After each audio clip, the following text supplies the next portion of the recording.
Assalamualaikum warahmatullahi wabarakatuh. Perkenalkan, nama saya Muhammad Ghazi Al-Ghifari, alamat dari Ploso, dari Prodi Informatika, yang Informatika B semester 3. Saya akan menjelaskan tentang mengenal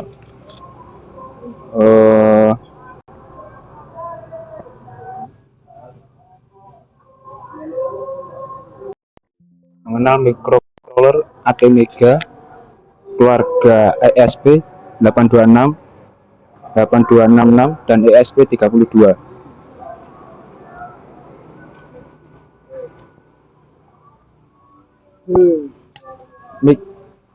Yang pertama saya akan membahas tentang microcontroller ATmega. Microcontroller ATmega adalah sistem komputer yang dikemas menjadi sebuah chip, di mana di dalamnya sudah terdapat mikroprosesor, switch atau yang lambangnya I atau O, memori, dan bahkan ada adisi juga. Berbeda dengan mikroprosesor yang berfungsi sebagai pemrosesan data, microcontroller AVR atau disebut Alf and Vega RISC prosesor memiliki arsitektur 8 bit, di mana semua instruksi dikemas di dalam kode 16 bit. Di sisi lain, sebagian besar instruksi dieksekusi dalam satu siklus clock atau dikenal dengan teknologi RISC, atau singkatannya adalah Reduced Instruction Set Computing. Secara umum, AVR bisa dikelompokkan ke dalam 4 kelas, yaitu keluarga ATmega, keluarga AT90S, dan AT86R RF.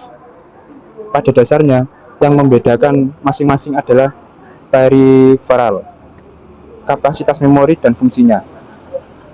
Dari segi arsitektur dan instruktur yang digunakan, mereka bisa dikatakan hampir sama.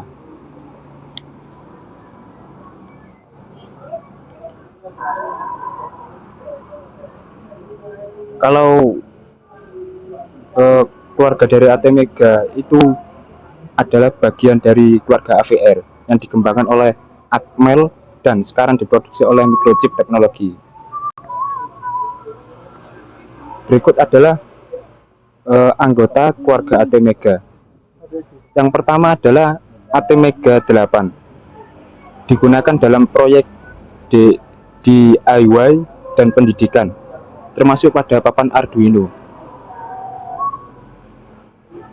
ATmega 16, yang kedua ATmega 16 memiliki memori flash sebesar 16 KB, SRAM 1 KB, dan EEPROM 512 bytes. Yang ketiga ATmega 32 yang memiliki fitur lengkap dengan 32 KB memori flash dan digunakan dalam aplikasi yang lebih kompleks. Yang keempat ATmega 48 versi dengan memori flash 4 KB sering digunakan dalam aplikasi yang membutuhkan memori lebih kecil. ATmega 64 memiliki memori flash 64 KB, cocok untuk aplikasi yang membutuhkan kapasitas memori lebih besar. ATmega 128, salah satu microcontroller dengan memori flash 128 KB, sering digunakan dalam aplikasi yang lebih kompleks. ATmega 168 digunakan dalam berbagai aplikasi, termasuk pada papan Arduino Nano. ATmega 2560 digunakan pada papan Arduino Mega, memiliki memori flash 256 KB dengan SRAM sebesar 8 KB dan EEPROM 4 KB. Dan yang terakhir ada ATmega 328P, salah satu mikrokontroler yang paling populer yang banyak digunakan dalam Arduino Uno.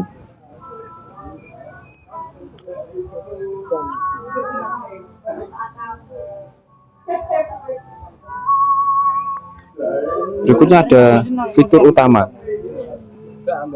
Fitur utama pada ATmega yang pertama adalah arsitektur RISC 8 bit. Arsitektur RISC 8 bit itu menggunakan arsitektur Reduced Instruction Set Computing yang memungkinkan eksekusi instruksi dalam satu siklus clock. Berikutnya fitur memori, yaitu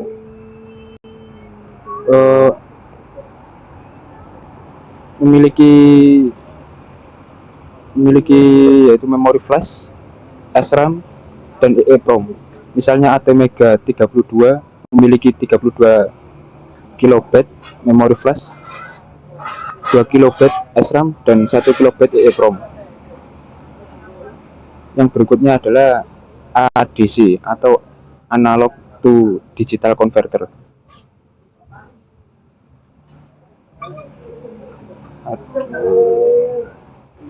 Yaitu dengan resolusi 10 byte yang mendukung hingga 8 channel. Fitur berikutnya timer atau counter, 3 buah timer atau counter yang dapat digunakan untuk berbagai aplikasi, waktu, dan pembandingan. Berikutnya ada USART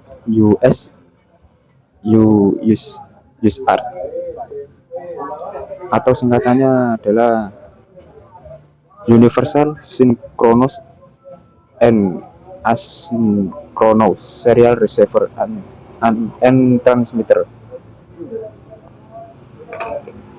Itu USART adalah jenis perangkat keras komunikasi periferal yang memungkinkan komputer untuk berkomunikasi secara serempak dan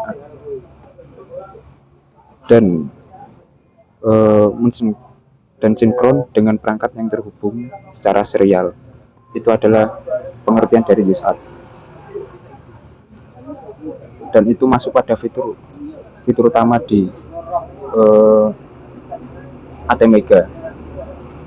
Dan fitur selanjutnya adalah kecepatan GPIO,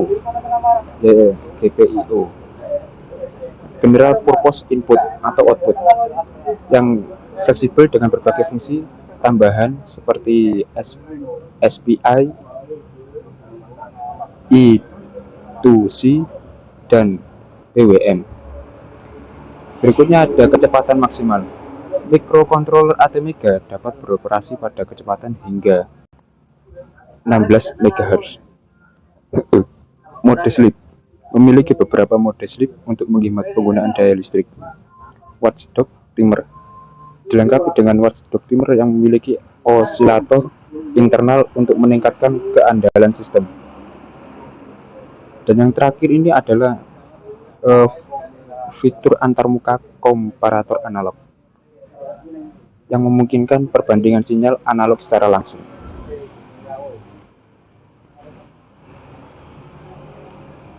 Berikut adalah contoh penggunaan dari mikrokontroler ATmega. Yang pertama, pada proyek DIY dan pendidikan. Arduino Uno salah satu penggunaan paling populer dari ATmega 328P adalah pada papan Arduino Uno. Arduino digunakan dalam berbagai proyek DIY dan pendidikan untuk mengajarkan dasar-dasar pemrograman dan elektronika. Berikut ada robotika juga, bisa digunakan pada robotika. Mikrokontroler ATmega digunakan dalam proyek robotika untuk mengendalikan motor, sensor, dan aktuator. Misalnya pada robot line follower yang menggunakan sensor inframerah untuk mengikuti garis di lantai. Contoh penggunaan yang kedua adalah Internet of Things atau IoT. Untuk penggunaannya pada sensor monitoring. ATmega dapat digunakan dalam proyek IoT untuk memantau kondisi lingkungan seperti suhu, kelembapan, dan kualitas udara, dan mengirim data tersebut ke cloud.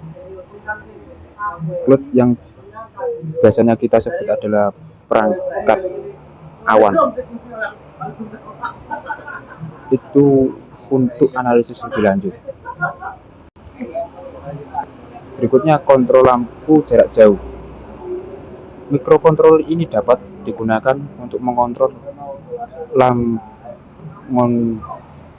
lampu rumah melalui aplikasi smartphone dan memungkinkan pengguna untuk menyalakan atau mematikan lampu dari jarak jauh. Contoh penggunaan yang ketiga adalah aplikasi industri dan penggunaannya otomasi pabrik. ATmega digunakan dalam sistem otomasi pabrik untuk mengontrol proses produksi seperti pengisian botol otomatis atau pengemasan produk. Berikutnya pengukuran dan kontrol. Mikrokontroller ini digunakan dalam alat pengukur dan kontrol seperti termometer digital, pengukur kelembapan, dan pengontrol suhu. Berikutnya adalah ada keluarga ESP2866 series.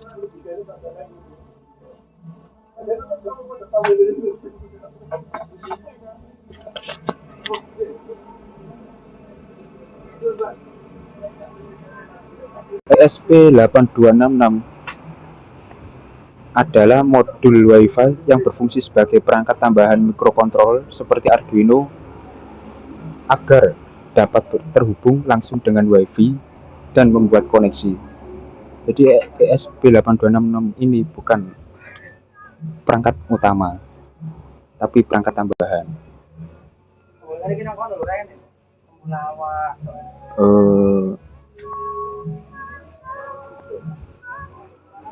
Selain itu, modul ini berbasis SOC atau Single On Circuit yang menjadikan perangkat ini dapat juga digunakan tanpa bantuan mikrokontroller lain.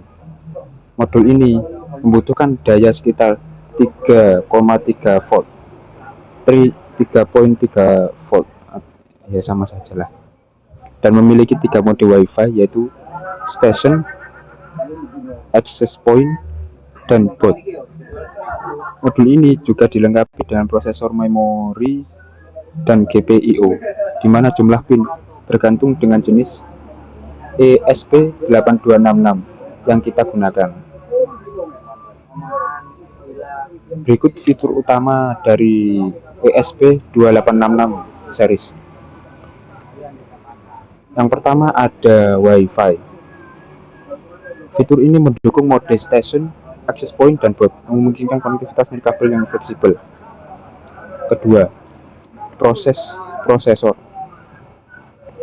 Pada ESP2866 itu menggunakan prosesor Extensa Single Core 32 bit dengan kecepatan hingga 160 MHz.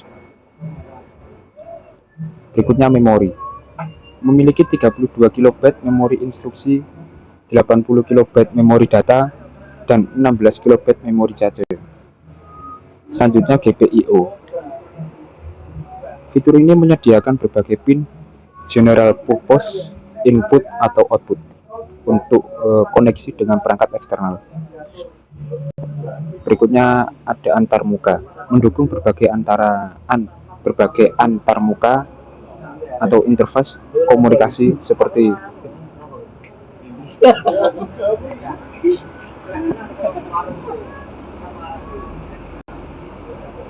SPI, I2C, UART, dan PWM. Berikutnya ada ADC, yaitu analog to digital converter dengan resolusi 10 byte. Berikutnya konsumsi daya rendah. Pada ESP2866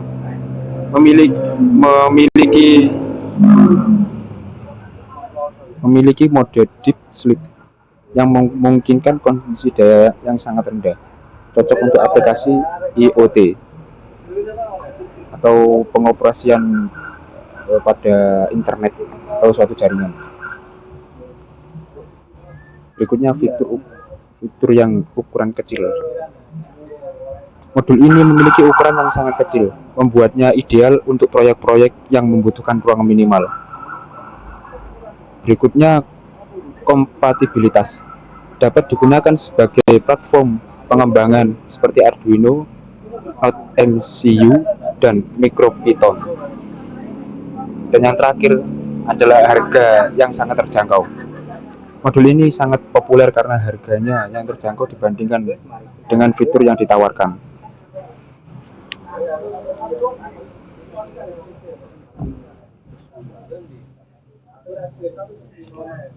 Berikut contoh penggunaannya.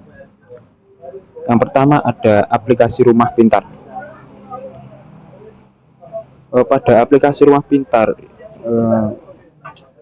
itu bisa mengontrol perangkat rumah tangga seperti lampu, kipas angin, dan termostat melalui aplikasi smartphone. Ya, hampir contoh penggunaannya ya hampir sama lah dengan mikrokontrol yang tadi, yaitu ATmega. Dan contoh penggunaan berikutnya adalah ada proyek DIY. Digunakan dalam berbagai proyek DIY yang membutuhkan konektivitas Wi-Fi. Penggunaan berikutnya ada proyek IoT seperti sensor monitoring, kontrol lampu jarak jauh, dan sistem keamanan rumah.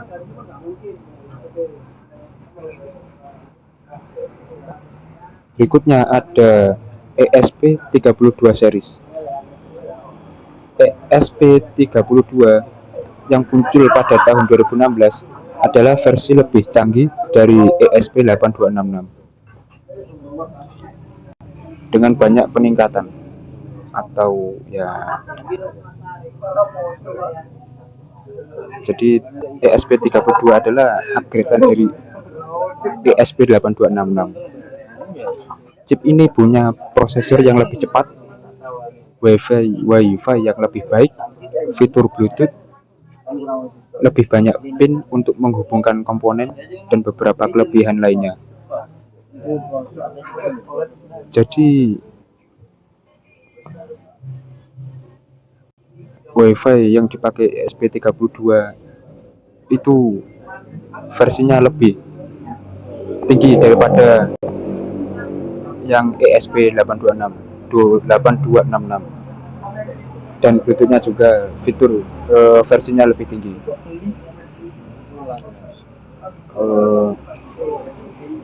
Dan beberapa kelebihan lainnya. Yang paling keren, ESP32 menggunakan prosesor ganda bernama Tensilica Extensa LX6 yang sudah dual core, yang membuatnya jauh lebih pintar dan kuat untuk mengolah data. Fitur utama dari ESP32 yaitu yang pertama ada Wi-Fi dan Bluetooth. Nah,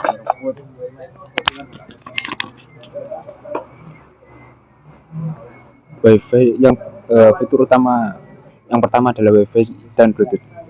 ESP32 terintegrasi dengan Wi-Fi 802.11 dan Bluetooth 4.2 yang memungkinkan koneksi nirkabel yang stabil dan hemat daya. Fitur Wi-Fi Station memungkinkan ESP32 terhubung ke jaringan Wi-Fi yang ada. Alhamdulillah. Sedangkan fitur Wi-Fi Access Point memungkinkan ESP32 untuk membuat hotspot Wi-Fi sendiri-sendiri. Yang berikutnya adalah fitur prosesor yang sudah memiliki 2 core. Sudah menggunakan prosesor Tensilica Extensa 32 byte LX6 dual core dengan kecepatan hingga 240 MHz yang memungkinkan bisa multitasking dan pemrosesan data yang lebih cepat. Fitur yang ketiga ada memori. Memori yang memiliki 520 KB SRAM, 448 KB ROM, dan mendukung hingga 16 MB memori flash eksternal. Juga memiliki RTC Fast SRAM dan RTC Slow SRAM untuk operasi hemat daya. Berikutnya ada deep sleep mode. Jadi deep sleep mode itu berarti sama dengan modul ESP yang tadi yang 8266. Jadi ya fiturnya ya sama. Hemat daya untuk memungkinkan SP32 untuk memperpanjang masa pakai baterai secara signifikan. Dalam mode deep sleep, ESP32 dapat mengkonsumsi daya kurang dari 10 UE. Fitur yang kelima ada keamanan. ESP32 memiliki berbagai fitur keamanan bawaan seperti enkripsi hardware, autentikasi, dan alokasi otorisasi. Fitur keamanan ini membantu melindungi perangkat IoT dari berbagai serangan siber. Jadi menurut saya itu fitur ini yang paling keren dibandingkan yang lain. Dan yang keenam ada interface peripheral atau antarmuka peripheral. Fitur ini mendukung berbagai antarmuka komunikasi seperti GPIO, ADC, DAC, SPI, I2C, UART, dan PWM. Juga memiliki sensor internal seperti sensor suhu dan sensor Hall effect. Fitur yang terakhir ada dukungan pengembangan. Fitur ini juga mendukung berbagai bahasa pemrograman seperti Arduino, IDE, MicroPython, Lua, dan C, atau yang sering kita kenal adalah bahasa pemrograman C++.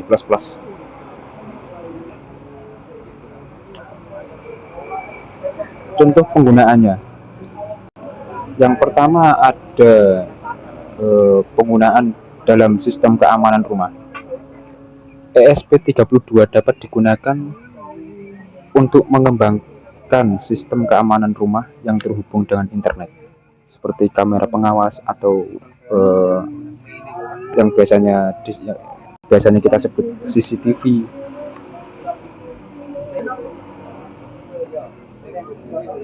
Yang berikutnya sensor pintu atau jendela dan alarm yang dapat dikendalikan melalui aplikasi smartphone. Yang berikutnya, contoh penggunaan berikutnya ada sistem otomasi rumah. ESP32 dapat digunakan untuk mengembangkan sistem otomatisasi rumah yang dapat mengontrol berbagai perangkat rumah tangga berdasarkan jadwal atau kondisi tertentu, seperti menyalakan lampu saat matahari terbenam atau menutup tirai saat suhu ruangan terlalu panas. Jadi ESP32 ini ya sangatlah canggih dan modul yang cukup pintar menurut saya.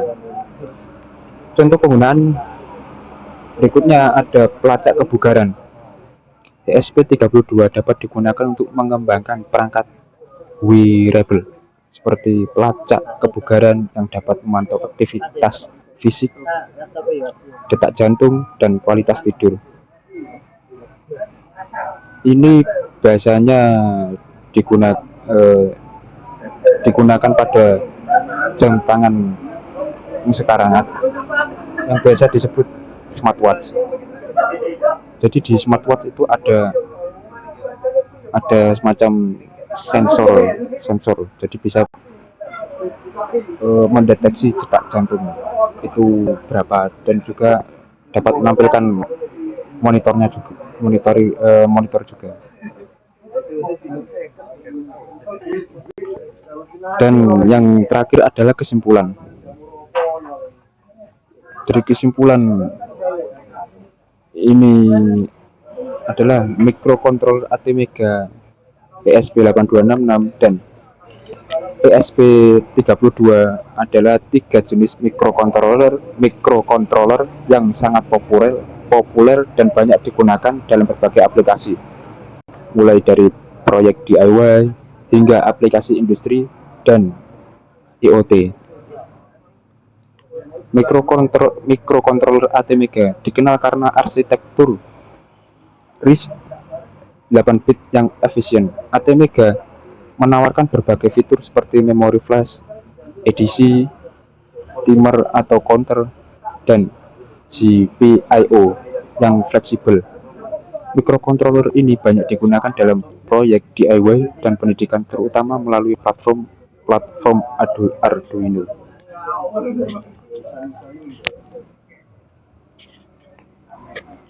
ESP8266. Modul ini terkenal karena kemampuannya untuk menyediakan konektivitas Wi-Fi dengan harga yang terjangkau. Jadi ya biasanya kalau nggak ada uang ya biasanya beli yang ini biasanya. Nah, harganya di pasaran sangat murah dan sudah mempunyai prosesor 32 bit, memori yang cukup, dan berbagai antarmuka komunikasi. ESP8266 cocok untuk proyek IoT sederhana dan aplikasi rumah pintar. ESP32 sebagai penerus ESP8266. ESP32 menawarkan fitur yang lebih canggih seperti prosesor yang sudah mempunyai dua core, konektivitas Wi-Fi dan Bluetooth yang versinya sudah upgrade lah, sudah mumpuni untuk sekarang, serta berbagai antarmuka atau interface peripheral. ESP32 sangatlah cocok untuk aplikasi IoT yang lebih kompleks, perangkat wearable, dan sistem otomasi rumah. Ketiga microcontroller ini memiliki keunggulan dan kekurangan masing-masing, sehingga pemilihan microcontroller yang tepat sangat bergantung pada kebutuhan spesifik dan proyek yang akan dikembangkan dengan memahami fitur dan aplikasi dari masing-masing microcontroller. Pengembang dapat memilih solusi yang paling sesuai untuk mencapai tujuan proyek mereka. Jadi kalau kita mempunyai sebuah proyek itu sebaiknya kita list dulu apa yang mau kita buat dan apa saja bahan-bahannya. Apabila membuat proyek yang ada Wi-Fi-nya dan project-projectnya membutuhkan Wi-Fi yang bagus dan kompleks, itu biasanya saya sarankan menggunakan modul ESP32. Dan jikalau dengan keterbatasan finansial, ya saya sarankan menggunakan yang ESP8266. Namun prosesornya ya masih 32 bit dan memorinya ya cukup lah buat project yang dasar-dasar gitu. Ya begitu. Sekian dari saya, kurang lebih Kurang lebihnya saya, bila ada kesalahan dari pengucapan saya mohon maaf. Ihdinas siratal mustaqim. Wassalamualaikum warahmatullahi wabarakatuh. Oh,